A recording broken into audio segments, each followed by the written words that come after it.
Assalamualaikum warahmatullahi wabarakatuh. Perkenalkan, nama saya Delviana Pratiwi dari kelas manajemen A. Di sini saya akan merangkum materi tentang perhitungan biaya berdasarkan aktivitas sebagai alat bantu pembuatan keputusan. Pertama, metode activity based costing merupakan salah satu metode untuk menentukan harga pokok produksi. Beberapa pengertian sama dalam activity based costing sistem seperti yang dinyatakan oleh menurut Blockser 2007 didefinisikan activity based costing system adalah pendekatan perhitungan biaya yang membebankan biaya page 13-18 sumber daya ke objek biaya seperti produk, jasa, atau pelanggan berdasarkan aktivitas yang dilakukan oleh objek biaya tersebut. Menurut William Carrier 2009, activity based costing merupakan suatu perhitungan biaya yang menampung biaya overhead, biaya jumlah lebih dari satu untuk dialokasikan menggunakan dasar yang memasukkan satu atau lebih faktor yang tidak berkaitan dengan volume. Manfaat penerapan sistem ABC bagi perusahaan adalah pertama, menentukan harga pokok produk dan biaya yang lebih akurat. Kedua, membantu pihak manajemen dalam mengambil keputusan, meningkatkan perbaikan yang berkesinambungan dengan tindakan eliminasi atau perbaikan terhadap aktivitas yang tidak memiliki nilai tambah. Keempat, memudahkan penentuan biaya yang relevan, memudahkan dalam melakukan perencanaan strategi. Menurut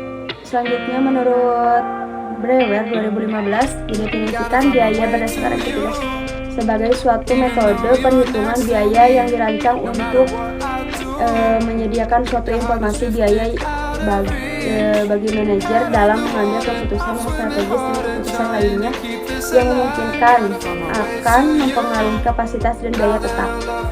Menurut Hogren 2008 menyatakan bahwa activity based costing merupakan perhitungan biaya pada setiap aktivitas kemudian membebankannya ke objek biaya seperti barang dan jasa berdasarkan aktivitas yang dilakukan untuk menghasilkan barang dan jasa tersebut. Biaya produk tradisional juga merupakan salah satu metode yang digunakan dalam menentukan harga pokok produksi. Menurut Rahmawulan dan Yuni, perhitungan biaya produk tradisional ini sebaiknya dilakukan oleh perusahaan yang mempunyai aktivitas berbasis unit maupun non-unit dengan perbandingan konsumsi yang sama agar penggunaan metode ini lebih efektif karena pada umumnya dalam biaya produk tradisional konsumsi overhead berkaitan dengan unit maupun volume dari proses produksi yang dilakukan sehingga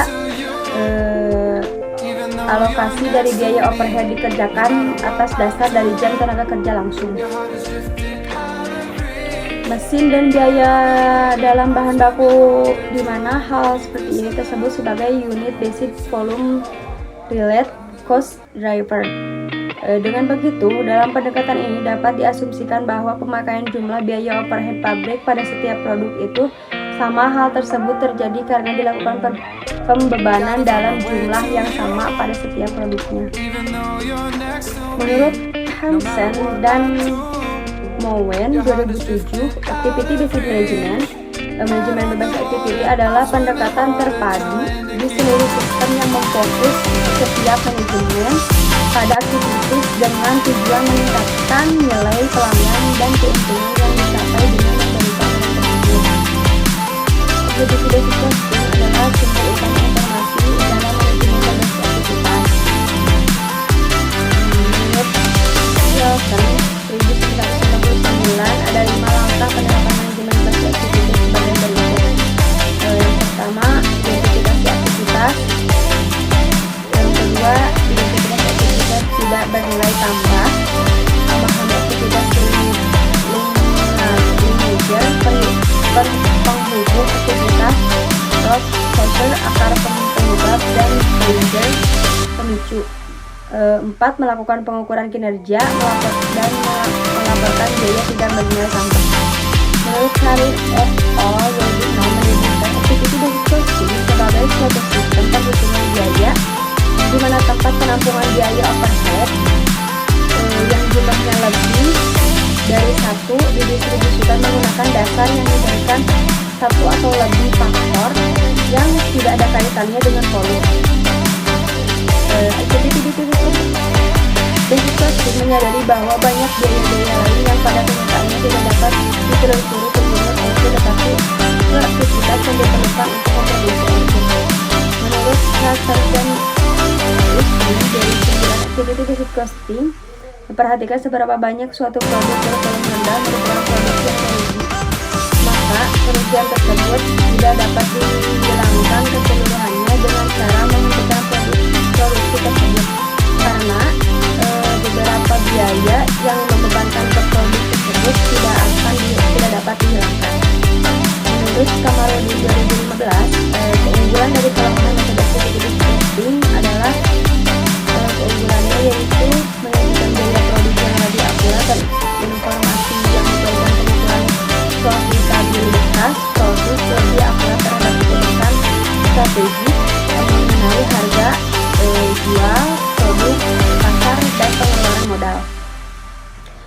Pengukuran yang lebih akurat mengenai biaya yang dipicu oleh aktivitas sehingga memudahkan pihak manajemen dalam meningkatkan nilai produk value dan nilai proses value, memudahkan informasi mengenai biaya yang relevan untuk pengambilan keputusan. Di sini ada kelemahannya, yaitu alokasi beberapa biaya dialokasi secara sembarangan. Hal ini terjadi karena sulitnya menemukan aktivitas dari biaya tersebut, misalnya pembersihan pabrik dan pengelolaan produksi.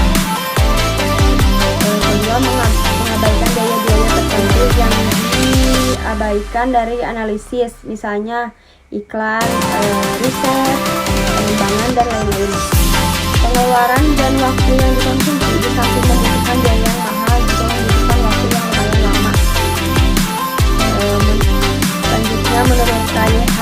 Garrison, Eric Nolan 2012, melakukan analisis tindakan merupakan tambahan yang sangat penting untuk meningkatkan edisi laporan analisis tindakan, memberikan lebih dari informasi untuk mengamati kesulitan daripada analisis adisi konvensional. Laporan analisis tindakan memperjelas di mana biaya yang harus disesuaikan dalam organisasi sebagai akibat dari tindakan. Menurut Carter Usman tahun 2002, perencanaan laba adalah rencana kerja yang telah disusunkan dengan cermat di mana implikasi keuangannya dinyatakan dalam bentuk proyeksi perhitungan rugi, laba, neraca, kas, dan modal kerja untuk jangka panjang dan jangka pendek. Perencanaan laba ini dilakukan untuk mencapai tujuan entitas dan sebagai acuan dasar bagi entitas untuk melakukan peningkatan maupun mempertahankan laba. Menurut Harahap 2010, perencanaan laba adalah memberikan pendekatan yang terarah dalam memecahkan permasalahan, menciptakan suasana organisasi yang lebih mengarah pada pencapaian laba, dan mendorong timbulnya perilaku yang sadar akan penghematan biaya dan pemanfaatan sumber daya maksimal. Selanjutnya, mengerahkan penggunaan modal dan daya upaya pada kegiatan yang paling menguntungkan. Selanjutnya, menurut Anggara, budget merupakan suatu rencana terperinci yang dinyatakan dalam bentuk moneter, uang, atau secara kuantitatif yang digunakan selama jangka waktu tertentu. Anggaran digunakan untuk mencapai dua tujuan, yaitu perencanaan planning mencakup perumusan tujuan dan penyusunan berbagai anggaran untuk mencapai tujuan tersebut.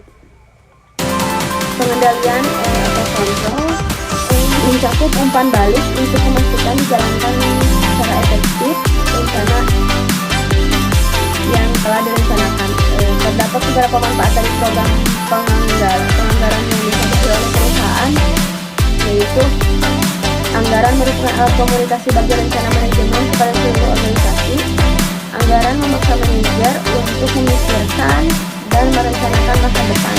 Tanpa penyusunan anggaran, maka akan terlalu banyak manajer yang menghabiskan waktunya untuk mengatasi berbagai permasalahan darurat.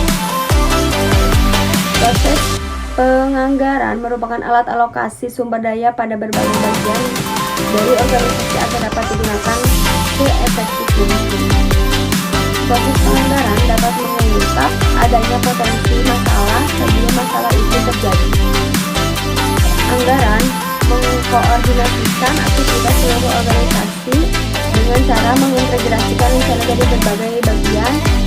Penganggaran ikut memastikan agar setiap orang dalam organisasi sama menuju tujuan yang sama agar menentukan tujuan dan sasaran yang dapat dijadikan acuan untuk mengevaluasi kinerja selanjutnya.